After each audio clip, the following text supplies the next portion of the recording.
धुआं, क्या बात है, धुआं क्यों दे रही है, क्या चक्कर है भाई। सारी चीज़ें मैंने चेंज करके देख ली, वाल सीलें ओरिजिनल डाल दी, पहले उस पर डाउट था, ठीक है, रिंग्स नए डाल दिए और पीसीबी वाल चेक करके देख लिया। तो अब क्या मसला है, यहाँ से जब ऑयल का प्रेशर जाता है इसके अंदर, इनटेक का ख़राब हो रहा है तो बहुत ज़्यादा ऑयल और धुएं की शिकायत आएगी आपको, और अगर एग्जॉस्ट का ख़राब हो रहा है तो बैक कंप्रेसर की शिकायत आएगी आपको। गैस किट लगा दिया, अभी हेड लगाने के लिए जा रहे हैं बस। हेलो दोस्तों, welcome back to your workshop. मैं फरोग वारसी, मैकेनिक कार वाला, सऊदी अरब दम्माम से स्वागत करता हूँ आपकी एक और नई नॉलेजेबल वीडियो में। एक्चुअली ये पार्ट 2 है इस वीडियो का। इसमें रिसेंटली हमने क्या किया था कि इसके वॉल लिफ्टर चेंज किए थे हमने और इंजन लगाया। जब स्टार्ट किया तो बहुत ज़्यादा स्मोक था, वाइट कलर का और ब्लू कलर का, और फिर उसके बाद में जो है हमने इसका जो है वो एग्जॉस्ट खोल के देखा तो उसमें से डायरेक्टली ऑयल गिर रहा था बहुत ज़्यादा, और सिलेंडर जो है मिसफायर कर रहा था कोई सा। तो फिर यार हमने सोचा कि इस तरह की कंडीशन दो ही चीज़ों से हो सकती है, या तो बहुत ज़्यादा रिंग पिस्टन डैमेज हो गया या फिर वाल सील से डायरेक्ट जो है ऑयल आ रहा है। लेकिन फिर भी मैंने एक स्टेप और थोड़ा लाइट लिया, चेक किया मैंने इसका जो पीसीबी वाल्व होता है उसको चेक किया खोलकर, पॉजिटिव क्रैंककेस वेंटिलेशन, उसको मैंने चेक किया, लेकिन उससे भी कोई हल नहीं निकला। लेकिन साथ ही राइट साइड के सिलेंडर नंबर 2 में बहुत ज़्यादा मुझको जो है ऑयल भरा हुआ मिला। मैंने चेक किया, उस पर दिमाग भी थोड़ा सा डाउट हुआ क्योंकि उसका जो वेंटिलेशन का जो पाइप है, कनेक्शन है, वो सीधा उसी पर हो रहा है। तो उसको भी चेक करके देखा लेकिन कोई फ़ायदा नहीं मिला।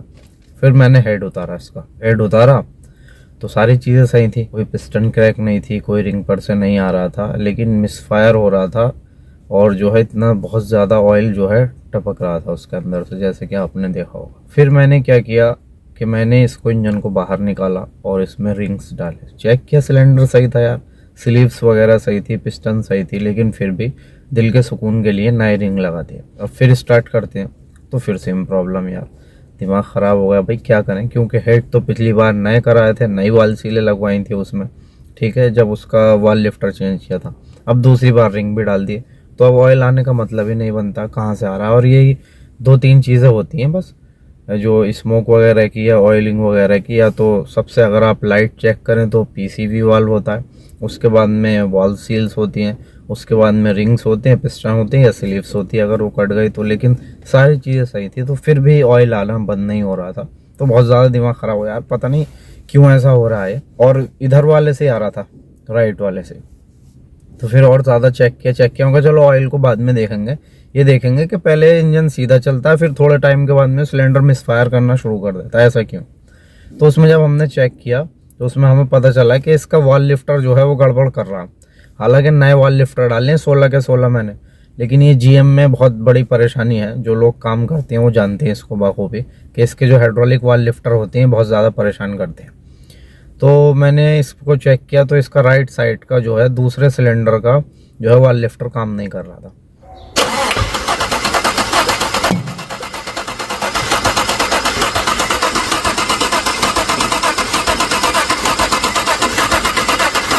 अब मैंने फिर इसका हेड खोला, हेड खोल के यार देखा कि वॉल लिफ्टर तो काम नहीं कर रहा है तो बात अलग है, लेकिन ये ऑयल जो कहाँ से आ रहा है, क्यों आ रहा है, ऐसा क्यों है। तो जब उसकी वाल सीलें देखी हमने हेड की, तो वाल सीलें जो पता चला कि वो नई लगवाई थी, लेकिन वाल सीलें जो थी वो थी लोकल लगी हुई, यानी जेन्युइन नहीं लगवाई थी, लोकल लगवानी थी। अब जब वाल सील बाहर निकाल के मैंने देखी तो उस पर जो ग्रिप होनी चाहिए, उसकी जो पकड़ होनी चाहिए बहुत हल्की थी, यानी वॉल सेम फ्री चल रहा था। तो मुझे डाउट हुआ कि यार इस इंजन ने बहुत ज़्यादा परेशान कर दिया, ऐसा तो नहीं चलेगा।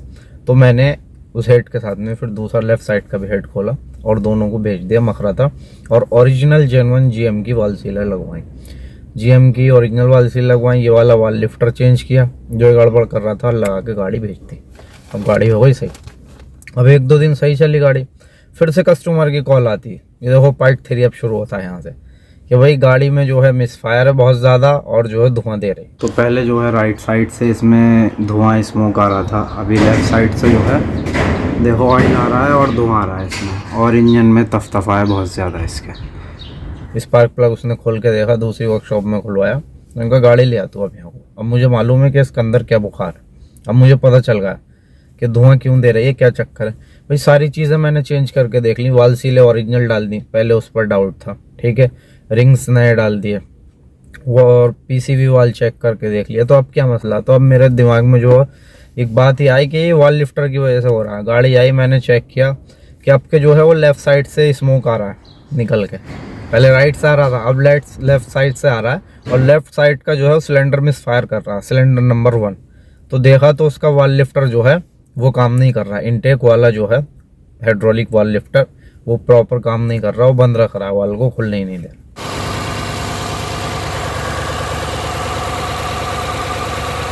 तो अब मैंने उसको खोला और उसको चेंज किया तो गाड़ी बिल्कुल ठीक है।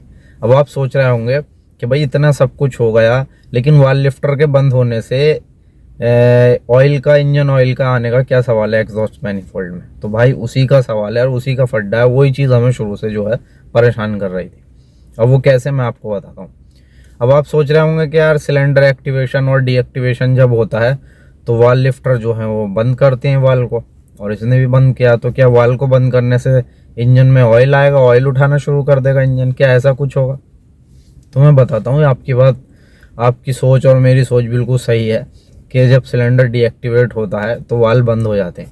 लेकिन वाल जो बंद होते हैं जब सिलेंडर डीएक्टिवेट होता है तो वो दोनों वाल बंद होते हैं, एग्जॉस्ट का और इनटेक का।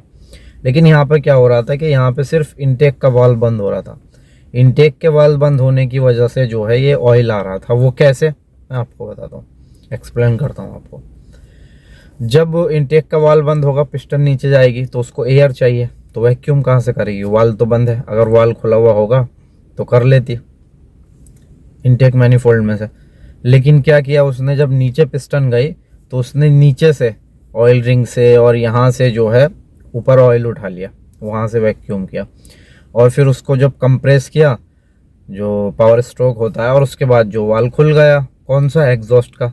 तो ऑयल नीचे से आ रहा था और एग्जॉस्ट में को निकल रहा था। अगर एग्जॉस्ट का वाल भी बंद होता, जैसे सिलेंडर डीएक्टिवेट होता है, तो कोई प्रॉब्लम नहीं होती।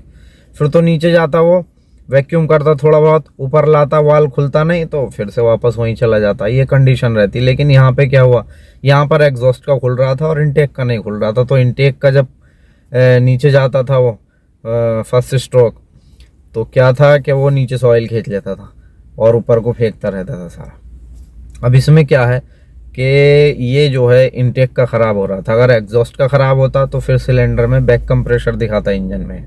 वो बैक कंप्रेशर कैसे दिखाता? जब पिस्टन नीचे जाता तो एयर खींचता, वो वाल खुलता इनटेक का, ठीक है, और फिर उसके बाद उसको कंप्रेस करता। लेकिन जब एग्जॉस्ट का नहीं खुलता तो एयर सारी कहाँ जाती? वो इंजन के अंदर जाती, तो उससे बैक कंप्रेशर होता। तो यहाँ पर दो चीज़ें हमने सीखी, दो चीज़ें समझ में आई कि अगर जीएमसी के वाल लिफ्टर ख़राब हो रहे हैं, अगर दोनों एक साथ ख़राब हो रहे हैं तो कोई इशू नहीं है। और दोनों में से कोई एक ख़राब हो रहा है, इनटेक का ख़राब हो रहा है, तो बहुत ज़्यादा ऑयल और धुएँ की शिकायत आएगी आपको। और अगर एग्जॉस्ट का ख़राब हो रहा है तो बैक कंप्रेशर की शिकायत आएगी आपको। गाड़ी ने बहुत ज़्यादा परेशान किया, लेकिन बहुत कुछ सिखाया भी और बहुत मज़ा आया इस पे काम करने में। तो आई होप वीडियो आपको अच्छी लगी होगी। अगर आपकी कोई क्वेश्चन या क्यूरी है तो आप कमेंट सेक्शन में मुझसे बात कर सकते हैं। लाइक कीजिए वीडियो आपको पसंद आई, शेयर कीजिए अपने फ्रेंड्स एंड रिलेटिव के साथ में, और चैनल को ज़रूर सब्सक्राइब कर दें, बेल आइकन को ज़रूर प्रेस कर दें ताकि मेरी नेक्स्ट वीडियो की नोटिफिकेशन आप मिस ना कर सकें। मैं इसी तरह की यूज़फुल वीडियोस आप लोगों के लिए बनाता रहूँगा। And finally thanks for watching. Engine की परफॉर्मेंस तो ठीक है भाई,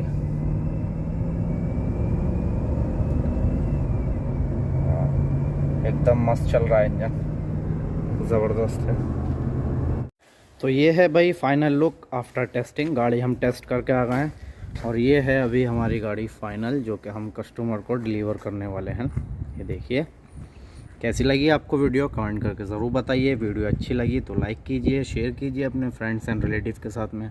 चैनल को सब्सक्राइब करके बेल आइकन को ज़रूर प्रेस कर दीजिए ताकि मेरी नेक्स्ट वीडियो की नोटिफिकेशन आप मिस ना कर सकें। And finally thanks for watching.